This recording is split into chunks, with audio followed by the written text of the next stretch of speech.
Genesis 22:1 verse 2. Sometime later, God tested Abraham. He said to him, "Abraham, here I am," he replied. Then God said, "Take your son, your only son, whom you love, Isaac, and go to the region of Moriah.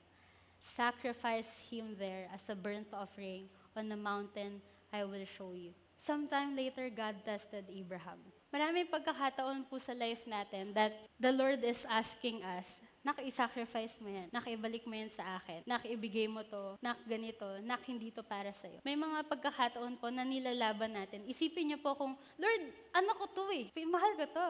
Lord, binigay mo to eh. Bakit ko ibabalik sa'yo?"